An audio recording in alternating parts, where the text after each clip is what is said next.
Hi friends, welcome to polity previous year question analysis. நம்ம இன்னைக்கு பார்க்க போகிற டாபிக் என்னென்னா பிரைம் மினிஸ்டர். ப்ரீவியஸ் இயர் கொஸ்டின்ன்றது ஜஸ்ட் ஒரு டாபிக் எது மாதிரி படிக்கணுன்றது நம்மளுக்கு கிளியராக ஐடியா கொடுக்குறது மட்டும் இல்லாமல் ஒரு சில கொஸ்டின் டேரெக்டாகவும் ரெஃப்ளெக்ட் ஆகும். ஸோ ஃபுல் வீடியோவை மிஸ் பண்ணாமல் பாருங்கள். நம்ம இந்த வீடியோவில் பார்க்க போகிற டாபிக்ஸ் என்னென்னா, ஃபர்ஸ்ட் பிரைம் மினிஸ்டர் ரிலவெண்ட்டாக கான்ஸ்டியூஷனில் என்ன மென்ஷன் பண்ணிக்கிற articles, then prime minister appointment process, prime மினிஸ்டருக்கு என்னென்ன பவர்ஸ் இருக்குது, பிரைம் மினிஸ்டர் ரிமூவல் ப்ராசஸ் என்ன, தென் ப்ரீவியஸ் இயர் கொஸ்டின் இந்த டாப்பிக்கில் என்னென்ன கேட்டிருக்காங்க பார்க்கலாம்.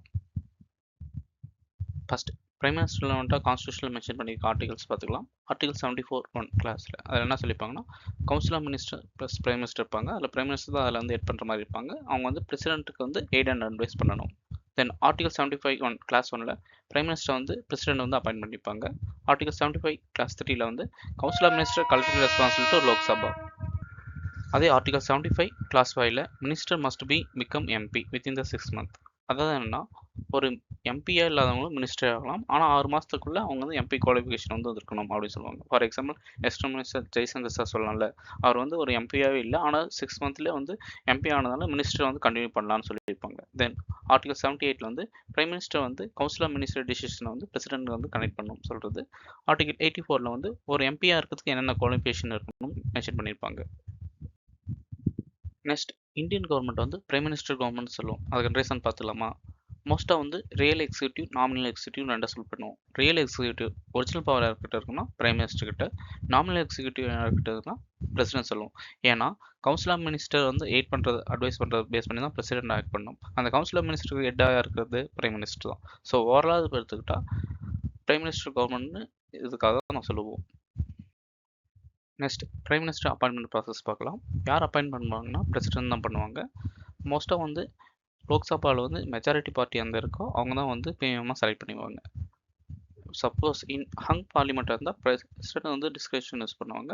ஆனால் மெஜாரிட்டியை லோக்சபாவில் ப்ரூவ் பண்ணும். அதாவது எந்த ஒரு பார்ட்டியும் சப்போஸ் எல்லா பார்ட்டியும் மெஜாரிட்டி யாருமே ப்ரூவ் பண்ண முடியலனா அவங்க பிரைம் மினிஸ்டர் யாராவது இன்வைட் பண்ணலாம். பிரசிடென்ட் யாராவது இன்வைட் பண்ணலாம், நீங்கள் பிரைம் மினிஸ்டராக பதவி ஏற்றுக்காங்கன்னு. ஆனால் லோக்சபாவில் அவங்க ப்ரூவ் பண்ணும் மெஜாரிட்டி இருக்குன்னு. இல்லாட்டி லோக்சபா டிசால்வ் ஆகிடும், நியூ எலெக்ஷன் தான் வர மாதிரி இருக்கும். ஆனால் பிரசிடென்ட் எப்பயுமே அப்பாயின்மெண்ட் ப்ராசஸில் எனி ஆர்பிட்ரரிலி அது மாதிரி ஆக்டிவ் பண்ண முடியாது. குவாலிஃபிகேஷன் என்னன்னு பார்த்துக்கலாமா? அவர் must be Indian citizen, Lok Sabha or Rajya Sabha, அதாவது லோயர் ஹவுஸாக இருந்தாலும் சரி அப்பர் ஹவுஸாக இருந்தாலும் சரி, ஏதாவது ஒரு ஹவுஸில் மெம்பராக இருந்தால் பிஎம்மாக செலக்ட் ஆகலாம். சப்போஸ் எம்பியா இல்லைன்னா அப்பயும் பிஎம்மாக அது பண்ணலாம், ஓகேங்களா? ஆனால் 6 மாதத்தை ஒரு எம்பி சீட் இது பண்ணணும். ஃபார் எக்ஸாம்பிள் ரீசெண்டாக நடந்த சிஎம் எலெக்ஷன் அது ரிலவெண்ட் பண்ணி பார்த்துக்கலாம். West Bengal chief minister party election first time தோத்தாலும் அவங்க சீஃப் மினிஸ்டராக அக்செப்ட் பண்ணிட்டாங்க. ஆனால் வித்தின் த 6 monthsல பை எலெக்ஷனில் வின் பண்ணிவிட்டு சிஎம்மாகவே கண்டினியூ பண்ணியிருக்காங்க. அதே மாதிரி தான் பிஎம்க்கும் சேம் ப்ராசஸ் தான். ராஜ்யசபாவில் பிஎம்மாக இருக்கலாம். ஃபார் எக்ஸாம்பிள் டாக்டர் மன்மோகன் சிங் சார் ராஜ்யசபாவில் தான் மெம்பர், ஆனால் பிஎம்மாகவும் ஆக்ட் பண்ணார். அதாவது உறுதிமொழி என்னென்ன எடுப்பாங்கன்னா, யார் பண்ணுவோம் அட்மினிஸ்ட்ரேட் பண்ணுவாங்கன்னா பிரசிடென்ட் பண்ணுவாங்க.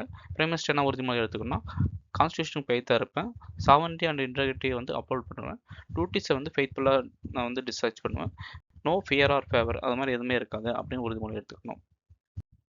ஒரு பிரைம் மினிஸ்டரோட டேர்ம் எவ்வளோனா நோ ஃபிக்ஸ்ட் டேர்ம், அதாவது 5 years கண்டிப்பாக அவங்க பிரைம் மினிஸ்டராக கண்டினியூ பண்ணணும் அது மாதிரி இல்லவே இல்லை. ப்ரெஷர் ஆஃப் த பிரசிடென்டோட ப்ரெஷர் இருக்க வரைக்கும் அவங்க பிரைம் மினிஸ்டராக கண்டினியூ பண்ணலாம். ஆனால் அப்படின்னா பிரசிடென்ட் எப்படினாலும் ரிமூவ் பண்ணலாமா ஒரு பிஎம்னா? கண்டிப்பாக முடியாது. லோக்சபாவில் அவங்க மெஜாரிட்டி ப்ரூவ் பண்ணுற வரையும் பிரைம் மினிஸ்டராக கண்டினியூ பண்ணிக்கலாம், ஓகேங்களா? எது மாதிரி ரிமூவல் பிரைம் மினிஸ்டர் ப்ராசஸ்னால், லோக்சபாவில் நோ கான்ஃபிடன்ஸ் மோஷன் பாஸ் பண்ணணும், இல்லாட்டி அவரே ரிசைன் பண்ணலாம், இல்லாட்டி அந்த ஒரு பார்ட்டி மெஜாரிட்டியை பார்லிமெண்ட்டில் லாஸ் பண்ணாலும் இது பண்ணுறாங்க. Only Lok Sabha can remove the government, ஓகேங்களா? ராஜ்யசபா ஓட்டிங் ப்ராசஸ் அது மாதிரி எல்லாம் பண்ண முடியாது. ஏன்னா நோ கான்ஃபிடன்ஸ் மோஷன் ஆகுது லோக்சபாவில் மட்டும்தான் பாஸ் பண்ண முடியும். ஸோ அதனால் அது மாதிரி. நெக்ஸ்ட் பிரைம் மினிஸ்டர் பவர்ஸ் என்னென்ன இருக்குன்னு பார்க்கலாமா? அதை 6 பவராக ஸ்பிளிட் பண்ணிக்கலாம். ஃபர்ஸ்ட் எக்ஸிக்யூட்டிவ் பவர்ஸில் அவர் தான் கவுன்சில் ஆஃப் மினிஸ்டர் எட் பண்ணுவார். ஒவ்வொரு 40 வில்லேஜுக்கும் அலெக்ட் பண்ணுறது அவர் தான். கேபினெட் மீட்டிங்ஸ் இருக்குல்ல, அதை ப்ரெசைட் பண்ணுறது பிரைம் மினிஸ்டர் தான்.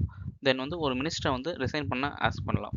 சப்போஸ் பிரைம் மினிஸ்டர் ரிசைன் பண்ணிட்டா அந்த council of minister entire council of minister collapse ஆயிரும், ஓகேங்களா? Second one legislative powers. இவர் லீடர் ஆஃப் தி லோக்சபான்னு எடுத்துலாம், லோக்சபா மெம்பராக இருந்தால். தென் பிரசிடென்ட்டுக்கு summoning of parliament, prorogation, dissolution of Lok Sabha, இதுக்கு எல்லாத்துக்குமே அட்வைஸ் பண்ணுறதுக்கு பிரைம் மினிஸ்டர் தான் பவர் இருக்குது. தென் மேஜர் பாலிசியை அனௌன்ஸ் பண்ணுவாங்க. அடுத்தது ஃபினான்ஷியல் பவர்னு எடுத்துக்கிட்டோம் வச்சுங்களேன். Heads the economic policy direction. Budget presented by prime minister. அதாவது பிரைம் மினிஸ்டர் வந்து என்னென்ன பாலிசி வந்து டிசைட் பண்ணிப்பாங்களோ கவுன்சில் ஆஃப் மினிஸ்டர் டிசிஷன் பண்ணது தான். ஃபினான்ஸ் மினிஸ்டர் வந்து பட்ஜெட்டில் வந்து ஸ்விச் பண்ணுவாங்க. தென் வந்து ஃபினான்ஷியல் அகண்ட் ஆஃப் கவர்மெண்ட்டும் கண்ட்ரோல் பண்ணுவாங்க. ஃபோர்த் ஒன் வந்து அப்பாயின்மெண்ட் பவர்ஸ். பிரசிடென்ட் வந்து ஒரு சில போஸ்ட் வந்து அப்பாயிண்ட் பண்ணுவாங்க. அதுக்கு வந்து யார் ஐடியா ரெக்கமெண்டேஷன் பண்ணுவாங்கன்னா நம்ம பிரைம் மினிஸ்டர் தான் பண்ணுவாங்க. அது எந்த போஸ்ட்னா governors, CAG, attorney general, election commissioner, UPSC members, finance commission members. இப்போ பாருங்க ப்ளஸ் இதில் வந்து 2 டாபிக் கண்டிப்பாக இந்த எக்ஸாமில் நம்ம எக்ஸ்பெக்ட் பண்ணலாம். ஏன்னா கவர்னர்ஸ் ஸ்டேட்டில் வந்து நிறைய இஷ்யூஸ் போயிட்டு இருக்கா.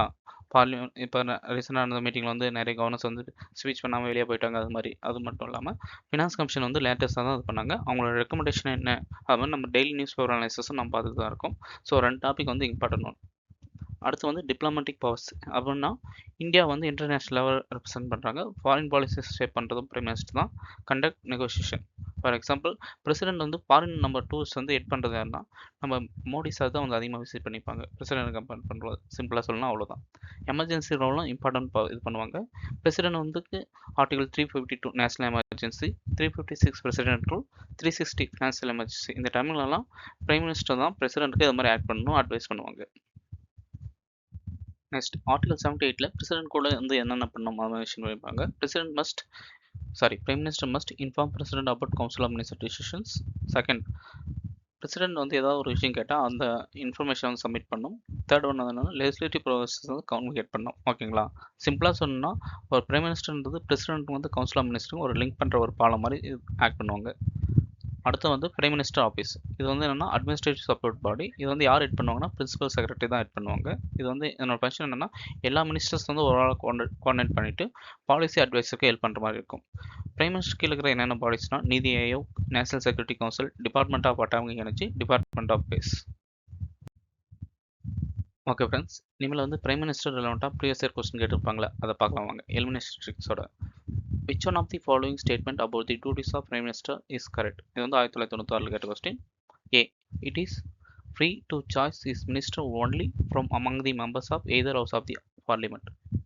நம்ம எக்ஸ்பிளைன் பண்ணுற போது சொன்னால ஜெய்சங்கர் சார் வந்து ஒரு மினிஸ்டரே இல்லை, ஒரு எம்பிஏ இல்லை, ஆனால் சூஸ் பண்ணாங்க. அப்படின்னா ஆப்ஷன் ஏ ரிமூவ் பண்ணிடலாமா? Can choose is cabinet after consulting president of India.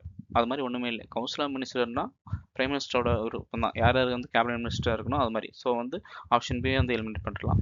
C. As full description of is choose of powers who to serve in the cabinet. இதை தான் இப்போ சொன்னோம். ஸோ கரெக்ட் ஆன்சர் என்ன? Option C தான். Fourth பாருங்க, as only limited power in choice of cabinet colleagues because of the discretionary powers vested in president. கிட்டத்தட்ட B ஆப்ஷனும் D ஆப்ஷனும் ஒன்றே தான். ஸோ டி ஆப்ஷனும் எலிமினேட் பண்ணிடலாம். Next question, if the Prime Minister of India belonged to upper house of the Parliament, 1997 get question. A. He will not able to vote in favor of event of the no confidence motion. B.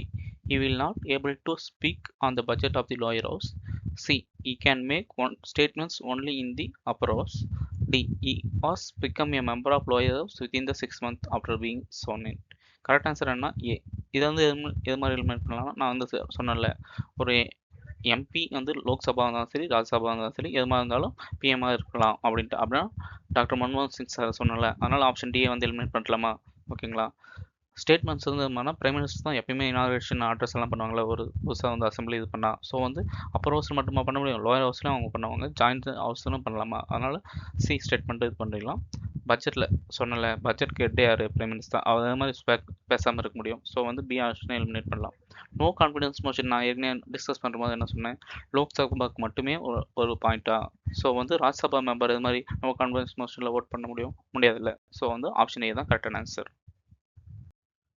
Next question, இது வந்து 2007 கேட்டது. Jawaharlal Nehru was the 4th term as the Prime Minister of India at the time of his death. Second, Jawaharlal Nehru represented Raebareli constitution as a member of parliament. Third, the first non-Congress Prime Minister of India assumed office in the 1977. The correct answer என்ன? Option D 1 and 3 only. ஏன்னா நேரு வந்து 4 years வந்து term பண்ணாங்க, 1947 to 64. ஓகேங்களா? தென் வந்து அவர் வந்து ராபேர்லியில் ஃபுல்பூர் அதில் தான் வந்து எம்பியாக வந்து மாறினார். Third statement correct. Morarji Desai அவர் வந்து பிரைம் மினிஸ்டர் எப்போ ஆனார்னா 1997. இது வந்து எந்த ஒரு இன்ஃபர்மேஷன் பண்ண முடியாது. இது வந்து பேசிக் இன்ஃபர்மேஷன் தான். தெரிஞ்சால் மட்டும்தான் இது மாதிரி கொஸ்டின்ஸ் எல்லாம் அட்டன் பண்ணணும். சரி, இப்போ வந்து பிரைம் மினிஸ்டர் மோடி சார் இருக்கார்ல, அவருடைய எத்தனாவது டேர்மாக வந்து பிஎம்மாக ஆட் பண்ணியிருக்காங்கன்னு சொல்லுங்க பார்க்கலாம். தென் அவருடைய எம்பி வந்து எந்த சீட்டில் வந்து வின் பண்ணார் அதுவும் சொல்லுங்கள். Next question. The Council of Ministers in the Union of India is collectively responsible to both the Lok Sabha and Rajya Sabha. Second, the member of both Lok Sabha and Rajya Sabha are eligible to Minister of Union Government. First statement நம்ம ஏற்கனவே discuss பண்ணுவோம் சொன்னல council of minister correctly responsible to Lok Sabha மட்டும்தான் ஓகேங்களா. So வந்து first statement பாஸ்னாவே நம்ம ஈஸியாக option D choose பண்ணிக்கலாம். ஏன் அது மாதிரி council of minister correctly responsible to லோக்சபானா நோ கான்ஃபிடன்ஸ் மோஷன் சொன்னல அப்போ கூட யார் ரிமூவ் பண்ணுவாங்க, கவுன்சில் ஆஃப் மினிஸ்டர் லோக்சபா மட்டும் தான் ரிமூவ் பண்ண முடியும். ஸோ வந்து கரெக்டான ஆன்சர் என்னன்னா option D. Next question. With reference to union government, consider the following statement. இது வந்து 2009 கேட்டது. The ministers and departments of government of India are created by Prime Minister on the advice of Cabinet Secretary. Second statement. Each minister is assigned to ministry by President of India on the advice of Prime Minister. நம்ம discuss பண்ணும்போது Prime Ministerக்கு என்ன power இருக்குன்னு பார்த்தோமா, second statement correct.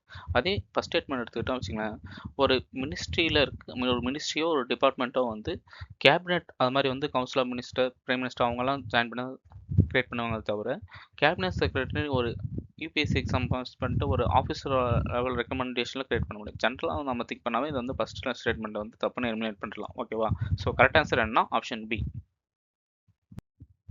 Next question. The prime minister of India at the time of his or her appointment.